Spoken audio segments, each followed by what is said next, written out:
सर्वच पक्षांना तुम्ही आव्हान केलं आहे की ओबीसी समाजाला तुम्ही उमेदवारी देणार आहात की नाही, नेमकं काय म्हणायचं तुम्हाला? आम्हाला असं म्हणायचं आहे की गेल्या दोन वर्षाच्या कालावधीमध्ये ओबीसीचं आरक्षण चॅलेंज होत असताना या महाराष्ट्रामधला 1-2 आमदार किंवा मंत्री सोडला तर या महाराष्ट्रामधला एकही माईचा लाल ओबीसीच्या सामाजिक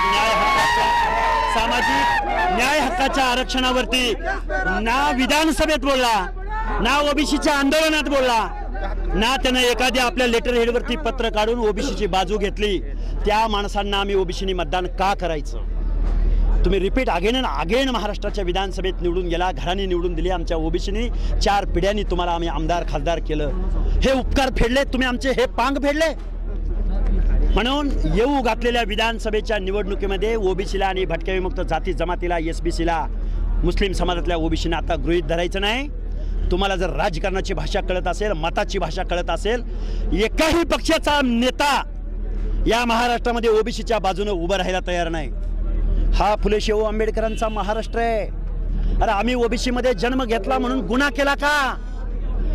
आमच्या हातात असतं तर आम्ही पण 96 कुळ्यामध्ये जन्म घेतला असता रे. आम्ही पण क्षत्रियत्वामध्ये जन्म घेतला असता. आमच्या पिढ्यांनी शेकडो वर्ष सामाजिक मागासले पण नाकारलंय, अपमान नाकारला इथल्या व्यवस्थेमध्ये. त्या संविधानानं आम्हाला माणुसकीच्या भावनेतनं हेही या देशाचे नागरिक आहेत, सामाजिक न्याय यांना सुद्धा भेटला पाहिजे म्हणून रिझर्वेशन पॉलिसी प्रतिनिधित्वासाठी दिल्या. तुम्हाला सांगितलं कोणी की गरिबी हटावसाठी हे रिझर्वेशन पॉलिसी आहे म्हणून? संविधानाचा गैरअर्थ काढायच्या भानगडीत तुम्ही पडू नका, हे आमचं इथल्या राज्यकर्त्यांना सांगणं. आपण स्पष्टपणे म्हटलात की सर्व पक्षाच्या नेत्यांना आव्हान आहे की ओबीसीला उमेदवारी देणार की नाही त्यांनी स्पष्ट करावं. कोणत्या पक्षांना? जो पक्ष या महाराष्ट्रामध्ये सर्वात जास्त ओबीसीच्या विचारांच्या माणसांना आम्ही सांगू त्या माणसांना उमेदवारी देईल, त्या पक्षाला इथला ओबीसी मतदान करेल. आम्ही सांगेल त्या. नाहीतर सत्तेतले पक्ष पुन्हा ड्रायव्हरला तिकीट दे, काय बोलतोय ऐका, पुन्हा सांग काम्या आणि मान डोलवणाऱ्याला जर तिकीट देणार असतील तर ओबीसी अजिबात हे चालू देणार नाही. कोणत्याही पक्षानं अशी भूमिका घेतली नाही, स्पष्ट केलं नाही निवडणुकांना अगोदर की आम्ही ओबीसीला देणार, तर मग तुम्ही ओबीसी तर्फे उमेदवार उभं टाकणार का? जसं जरांगे पाटील स्पष्टपणे सांगतात की आम्ही मराठीचे उमेदवार देणार. आम्ही ओबीसीचे उमेदवार देणार आणि ओबीसीच्या हक्क अधिकाराची भाषा बोलणारी माणसं या महाराष्ट्राच्या विधानसभेत पाठवणार. महाराष्ट्र कोणाच्या बापाची मक्तेदारी नाही, तर 18 पगड जातीच्या छत्रपती शिवरायांच्या रयतेचं राज्य हे आम्ही येऊ घातलेल्या विधानसभेच्या निवडणुकीत निश्चित दाखवू. शरदचंद्र पवारांना जर ओबीसीचं दुःख कळालं असतं तर ते 2-4 वेळा देशाचे पंतप्रधान झाले असते असं म्हटलं आपण, काय म्हणायचं? निश्चित पवार साहेब, तुम्ही फुले शाहू आंबेडकरांचं उठसूट नाव घेता. तुमच्या घरामध्ये किती आमदार खासदार उपमुख्यमंत्री आहेत? या प्रश्नाचं उत्तर पवार साहेबांनी द्यावं. 7-8 महिन्यापासून तुम्ही या ओबीसीच्या आरक्षणावर शब्द बोलायला तयार नाही. तुम्ही लोकसभेमध्ये तुम्ही मराठवाड्यामध्ये पोळी शेकून घेतली, भाजून घेतली. जर माझ्या ओबीसी मधला एखादा मायक्रो घटक असेल आणि त्याला निवडणुकीमध्ये त्याचं उपद्रव मूल्य दाखवता येत नसेल तर त्याचं आरक्षण काढून घेणार पवार साहेब तुम्ही. अरे आमचं अंतकरण पवार साहेब तुम्हाला कळलं असतं तर तुम्ही या देशाचे खरोखर 4 वेळा पंतप्रधान झाला असता. अरे दिल्लीवरती लढायचं सोडलं तुम्ही आणि आमच्या 18 पगड जातीच्या मागासवर्गीयाच्या आरक्षणामध्ये घुसायला लागलाय. 96 कुळी म्हणून आमच्या ओबीसीच्या मनामध्ये न्यूनगंडाची भावना निर्माण करताय. आम्ही ओबीसी मध्ये जन्म घेतला म्हणजे गुन्हा केला. या प्रश्नाचं उत्तर शरदचंद्रजी पवारांनी दिलं पाहिजे. नाहीतर पवार साहेब, या महाराष्ट्रामधला ओबीसी निश्चित रस्त्यावर उतरल आणि आपल्या हक्काधिकार तुम्ही सांगितलेल्या सगळ्यांना. ज्या माणसाने आमची बाजू घेतली नाही त्या सगळ्या माणसांना हा इशारा आहे आमचा. अरे 60% लोक एकत्र आल्यावर कुठल्या लोकशाहीमध्ये तुम्ही कुठे टिकणार आहात? 60% लोक 60 आणि परत दलित बांधव. कुणाचा आहे महाराष्ट्र? कुणाची जहागिरी आहे ही महाराष्ट्र? विधानसभेवर नजर फिरवा, आमची माणसं दिसतात का बघा.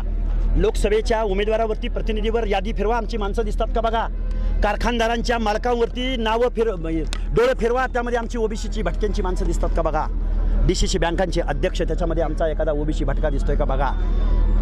महाराष्ट्र वरबाडून खाण्याचं काम फुले शाहू आंबेडकरांचं नाव घेऊन या महाराष्ट्रातल्या प्रस्थापितांनी केलंय आणि त्याच्या विरोधामध्ये आम्ही एल्गार पुकारणार. चार गोळीचं पत्र सुद्धा तुम्ही लिहिलेलं आहे का ओबीसी आरक्षणासाठी हा प्रश्न विचारलेला आहे. नेमका अशोक चव्हाण यांच्यासाठी तुमचा प्रश्न होता का? अशोक चव्हाण किती वेळा जरांगे पाटलाकडे गेले हा प्रश्न अशोक चव्हाणांना विचारा. अशोकराव तुम्ही 12 करोड जनतेचे महाराष्ट्राचे मुख्यमंत्री होतात. आम्हा ओबीसीनी तुम्हाला मतदान दिलं नाही का? आम्हाला तुम्ही गृहीत धरलं का? आमच्या मताचा अधिकार काढून बिडून घेतला का अशोकराव? एवढी हिंमत आमच्यात कुठून येते माहिती आहे का अशोकराव? तुम्ही म्हणाल कोण कुठला आलंय काय बोलतंय? फुले शाहू आंबेडकरांच्या संविधानाची भाषा आमच्या मनामध्ये आहे म्हणून आम्ही हे बोलतोय. कोण आमदार, कोण खासदार, कोण मुख्यमंत्री, लोकशाही समोर आणि संविधानासमोर सगळे झूट आहेत. आम्ही आमच्या हक्काची आणि अधिकाराची भाषा बोलणार. जरांगे पाटलांच्या ज्या रॅल्या होतात त्याच्यामध्ये जेसीबीच्या फुलांची उधळण, जेसीबीने फुलांचे हार, विरोधकांची टीका होती की जर तुमच्याकडे एवढा पैसा आहे, एवढा माल दाखवत आहे तर मग तुम्हाला आरक्षण कशाला पाहिजे? ते चित्र कुठंतरी आता तुमच्या याच्यामध्ये दिसतंय. तुम्ही लाईमलाईटमध्ये येण्याचा प्रयत्न करता. चांगला प्रश्न विचारला तुम्ही. ओबीसीच्या पोरांनी 2 जेसीबी लावले म्हणजे अडचण येऊ शकते. ओबीसीच्या पोरांनी एखादं आंदोलन घेतलं की अडचण येऊ शकते. पण ओबीसीची पोरं आत्महत्या करतायत, ओबीसीच्या पोरांना नोकऱ्या लागत नाहीत. त्या माणसांच्या मनात ऊर्जा द्यायची कशी? बाबासाहेबांनी हक्क अधिकार दिले आणि तुम्ही हे माणूस आहात आणि तुम्हाला राज्यकर्ती जमात बनलं पाहिजे म्हणून सांगितलं. मी माझ्या पोरांच्या मनामध्ये विश्वास कसा निर्माण करू? जशाच तसं उत्तर ज्यावेळी देण्याची भाषा या महाराष्ट्रात होईल त्याच वेळी जरांगेसारखा माणूस ज्याला संविधान, गरजवंत, शोषित, वंचित, बलुता आलुता, शिवरायांची रयत माहीत नाही त्या माणसाला तुम्ही पायगड्या घालता. लोकनियुक्त माणसं. अशोकराव चव्हाण लाज वाटली आम्हाला. तुम्ही 4 वेळा जरांग्याकडे जाता आणि ओबीसीच्या या हिमायतनगरमध्ये उपोषणाला बसलेल्या माणसाकडे एकदाही तुम्ही त्याची विचारपूस करत नाही. खेदाने व्यक्त करावं असं वाटतं हे मत सगळं. संभाजी भिडे म्हणतायत की मराठ्यांनी आरक्षण मागावं का? त्यांना देश चालवायचा आहे आणि आरक्षणाची भाषा काय करतात? हो, भिडे साहेब बोलतात, बरोबर बोलतात.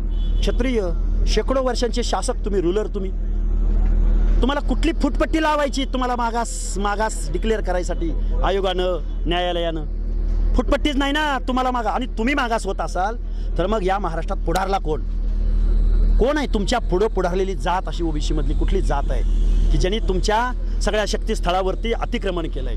जरांगे काही बी बोलू नको.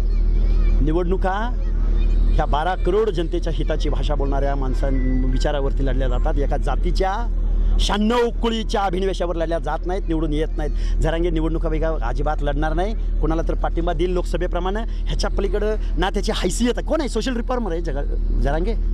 4 माणसं गोळा केली म्हणजे गावगाड्यातल्या एखाद्या पारद्याच्या, कैकाड्याच्या, कुडमुड्या जोशाच्या हक्काने अधिकार काढून घ्यायचा तुला अधिकार दिला?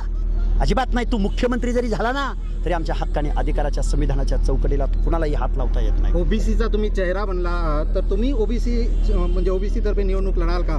लक्ष्मण हाके आम्हाला दिसतील विधानसभेच्या रिंगणात. लक्ष्मण हाके निवडणूक लढण्यापेक्षा लक्ष्मण हाके ओबीसीच्या हक्काने अधिकाराची भाषा बोलणारी 100 माणसं या फुले शाहू आंबेडकरांच्या महाराष्ट्राच्या विधानसभेमध्ये निश्चित निवडून जातील. एवढा आम्ही जर ठरवलं, आमदार, खासदार, मंत्री सोडून द्या तुम्ही सगळं. आम्ही जर ठरवलं ओबीसीचा माणूस कायद्याच्या सभागृहात जाईल.